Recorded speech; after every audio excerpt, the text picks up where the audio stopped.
నమస్తే, welcome to editor analysis. RG Kar హత్యాచార ఘటన విచారణలో నిర్లక్ష్యం వహించిన ముగ్గురు ఐపీఎస్ల సస్పెండ్. ఇంతకు ఆ రోజు అర్ధరాత్రి 2 గంటలకు ఏం జరిగింది? పోస్ట్ మార్టం రిపోర్ట్లో షాకింగ్ నిజాలు. ఆమెను బలి తీసుకుంది ఎవరు? ఒంటరిగానా, గ్యాంగా? వైద్యురాలికే రక్షణ లేదా? దేశం నిర్ఘాంతపోయిన దారుణం. ఆమె ఆఖరి అరుపు విన్నదెవరు? ఢిల్లీ నిర్భయ్ మళ్ళీ రిపీట్ అయిందా? మమతా సర్కార్ను కుదిపేస్తున్న కేసు, నిజాలు దాచేందుకు ప్రయత్నం, సిబిఐ ఎంట్రీతో ఊహించని మలుపు, బెంగాల్ దారుణం, తెర వెనుక ఉన్న ఆ పెద్ద తలకాయలు ఎవరు? ఖైదీ నెంబర్ 51, సంజయ్ రాయ్ వెనుక ఉన్న వారు ఎవరు? ఇక అధికారం శాశ్వతం కాదు, కానీ అధికార బలంతో చేసిన తప్పులు, దాచిన సత్యాలు ఎప్పటికీ సమాధి కాలేవు. కాలం తిరగబడింది. బెంగాల్ గడ్డపై రాజకీయ ముఖ చిత్రం పూర్తిగా ఇప్పుడు మారింది. ఏ ఐపీఎస్ అధికారులు రక్తం ఓడిన నేరాన్ని కప్పిపుచ్చేందుకు తాపత్రయపడ్డారో సరిగ్గా అదే కాకిలపై ఇప్పుడు వేటు పడింది. దేశాన్ని కుదిపేసిన కోల్కతా ఆర్జీకర్ మెడికల్ కాలేజ్ అత్యాచార ఘటనలో సంచలన మలుపులు తిరుగుతున్నాయి. విచారణను తప్పుతో పట్టించి వ్యవస్థను అపహాస్యం చేసిన ముగ్గురు అగ్రశ్రేణి ఐపీఎస్ అధికారులను సస్పెండ్ చేస్తూ బెంగాల్ కొత్త ముఖ్యమంత్రి సువేందు అధికారి సంచలన నిర్ణయం తీసుకున్నారు. అసలు ఆనాడు ఏం జరిగింది? నాడు అధికార గర్వంతో ఊగిన శక్తులకు నేడు కాలం ఎలాంటి గుణపాఠం చెప్పింది? ఎన్నికల ముందు జరిగిన ఆ దారుణం, ఎన్నికల తర్వాత ఏ విధంగా బెంగాల్ రాజకీయాలను మలుపు తిప్పింది? పూర్వాపరాలు వివరాలన్నీ కూడా సంచలనాల్ని రేపుతున్నాయి. ఆగస్ట్ 2024 కోల్కతా నగరంలోని ఆర్జీకర్ మెడికల్ కాలేజ్ హాస్పిటల్ నిరంతరం రోగుల ప్రాణాలు కాపాడే ఆ పవిత్ర దేవాలయం ఒక్కసారిగా మృత్యుకూపంగా మారింది.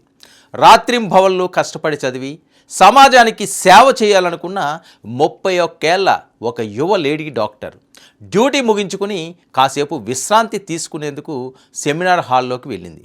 కానీ అదే ఆమె జీవితంలో చివరి రాత్రి అవుతుందని ఎవ్వరూ ఊహించలేదు. తెల్లవారేసరికి ఆ గదిలో దారుణమైన స్థితిలో ఆమె మృతదేహం లభ్యమైంది.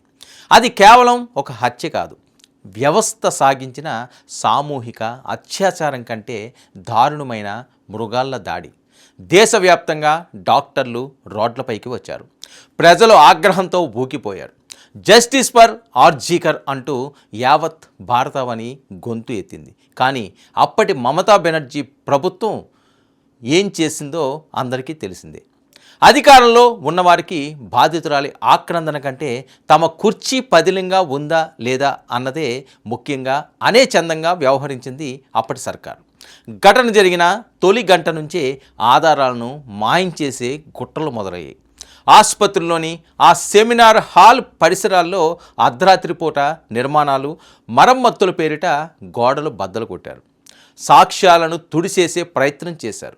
ఒకవైపు విద్యార్థులు, ప్రజలు నిరసనలు చేస్తుంటే వారిపైకి గూండాలను ఉసుకొల్పి ఆసుపత్రిపై దాడి చేయించారు కూడా. ఈ మొత్తం వ్యవహారం కోల్కతా పోలీసుల పాత్ర అత్యంత వివాదాస్పదంగా మారింది.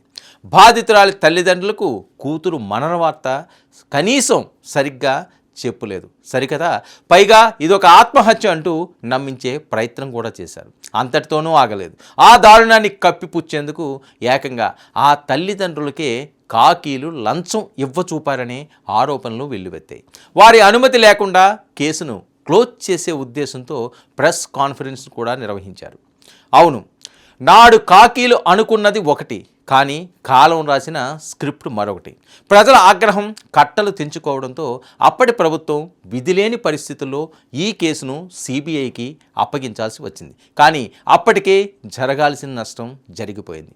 ఆధారాల ధ్వంసంపై దేశ అత్యున్నత న్యాయస్థానం సుప్రీంకోర్టు సైతం తీవ్ర ఆగ్రహాన్ని వ్యక్తం చేసింది. పోలీసులు అసలు ఏం చేస్తున్నారని తలంటింది. సరిగ్గా ఈ పాయింట్ దగ్గరే బెంగాల్ రాజకీయాల్లో ఒక పెను తుఫాన్ మొదలైంది. ఒక లేడీ డాక్టర్కు రక్షణ కల్పించలేని ప్రభుత్వం మాకొద్దు అంటూ బెంగాల్ సమాజం తిరగబడింది. ఇదే ఇటీవల అసెంబ్లీ ఎన్నికల్లో ఒక ప్రధాన అస్త్రంగా కూడా మారింది. ఇక ఎన్నికల రణక్షేత్రంలో ఆర్జీకర్ ఘటన మమతా బెనర్జీ నేతృత్వంలోని టీఎంసీ ప్రభుత్వానికి ఒక మాయని మచ్చగా మారింది. మహిళల ఓట్లతోనే పీఠాన్ని నిలబెట్టుకుంటూ వచ్చిన మమతకు అదే మహిళా లోకం శాపనార్థాలు పెట్టింది. బీజేపీ ఈ అంశాన్ని తీవ్రంగా ప్రజల్లోకి తీసుకువెళ్ళింది. కేవలం విమర్శలు చేయడమే కాదు, నాడు న్యాయం కోసం తల్లడిన ఆ మృతులాడి తల్లిని తమ వైపు నిలబెట్టుకుంది. ఆమెను అసెంబ్లీ ఎన్నికల బరిలోనూ నిలిపింది. కూతురుని కోల్పోయిన ఆ తల్లి బెంగాల్ ప్రజల తరపున ఒక పోరాట పటిమకు ప్రతీకగా నిలిచింది. ఫలితం మునుపెన్నడూ లేని విధంగా ఆ తల్లి ఏకంగా 28,000 ఓట్ల మెజారిటీతో విజయం సాధించి శాసనసభలో అడుగుపెట్టారు. ఇక అదే సమయంలో బెంగాల్ గడ్డపై దశాబ్దాల టీఎంసీ పాలనకు తెరదించుతూ బీజేపీ నేతృత్వంలో కొత్త ప్రభుత్వం కొలువు తీరింది. సువేందు ముఖ్యమంత్రి పీఠాన్ని అధిరోహించారు. అధికారంలోకి రాగానే ముఖ్యమంత్రి సువేందు అధికారి తన మొదటి ప్రాధాన్యత న్యాయం చేయడమే అని నిరూపించారు. నబన్న సెక్రటరియట్లో నిర్వహించిన ప్రెస్ మీట్లో సీఎం సువేందు గర్జించారు. ఆర్జీకర్ కేసులో నాడు అధికార పక్షానికి తొత్తులుగా మారి విచారణను అపహాస్యం చేసిన 3 సీనియర్ ఐపీఎస్ అధికారులపై సస్పెన్షన్ వేటు వేస్తూ సంచలన ఆదేశాలు కూడా జారీ చేశారు. నాడు కోల్కతా పోలీస్ కమిషనర్గా ఉన్న వినీత్ గోయల్తో పాటు ఉన్నతాధికారులు అభిషేక్ గుప్తా, ఇందిరా ముఖోపాధ్యాయులను సస్పెండ్ చేశారు. కేవలం సస్పెన్షన్తోనే ఈ కథ ముగియలేదు. వారిపై శాఖాపరమైన కఠిన విచారణకు కూడా ఆదేశాలు జారీ అయ్యాయి. బాధితురాలి తల్లికి లంచం ఇవ్వచూపడం, సాక్ష్యాల ధ్వంసానికి సహకరించడం, బాధ్యత రాహిత్యంగా వ్యవహరించడంపై ఈ 3 అధికారులు ఇప్పుడు విచారణను ఎదుర్కోబోతున్నారు. ఇది కేవలం 3 అధికారుల సస్పెన్షన్ మాత్రమే కాదు, రేపు వ్యవస్థలో తప్పు చేయాలనుకునే ప్రతి ఒక్కరికి ఒక బలమైన హెచ్చరిక. అధికారం చేతిలో ఉంది కదా అని చట్టాన్ని చుట్టం అని చూస్తే రేపు పొద్దున్న ఆ చట్టమే మన మెడకు ఉరితాడు అవుతుందనే దానికి ఈ ఘటనే సజీవ సాక్ష్యం. ఒక యువ డాక్టర్ ప్రాణాలు పోయాయి. ఆమె కుటుంబంలో కోలుకోలేని శోకంలో మునిగిపోయింది. కానీ ఆమె మరణం బెంగాల్ రాజకీయాలనే మార్చేసింది. నాడు కూతుర్ని కోల్పోయి రోడ్డుపై నిలబడిన తల్లి నేడు అదే అసెంబ్లీలో ప్రజాప్రతినిధిగా అడుగుపెట్టింది. నాడు కేసును అణచివేయాలని చూసిన అధికారులు నేడు దోషులుగా బోన్లో నిలబడ్డారు. కాలం ఎప్పుడూ ఒకేలా ఉండదు. న్యాయం ఆలస్యం కావచ్చు, కానీ కాదనడం ఎవరి తరం కాదు. బెంగాల్లో మారిన రాజకీయ పరిణామాలు, ఈ ఐపీఎస్ అధికారుల సస్పెన్షన్లు కేవలం ప్రారంభం మాత్రమే అని కొత్త ప్రభుత్వం సంకేతాలు ఇస్తుంది. ఆర్జీకర్ మెడికల్ కాలేజ్ ఘటన వెనుక ఉన్న అసలు సూత్రధారులు, పాత్రధారులు ఎంతటి వారైనా వదిలిపెట్టే ప్రసక్తే లేదని సీఎం సువేందు అధికారి స్పష్టం చేశారు. ఈ పరిణామాలు దేశవ్యాప్తంగా ఉన్న ఐఏఎస్, ఐపీఎస్ అధికారుల్లో ఒక కొత్త ఆలోచనలను రేకెత్తించాయి. రాజకీయ యజమానుల కోసం చట్టాన్ని ఉల్లంఘిస్తే భవిష్యత్తు ఎంత అంధకారంగా మారుతుందో ఈ ఘటన కళ్ళకు కడుతుంది.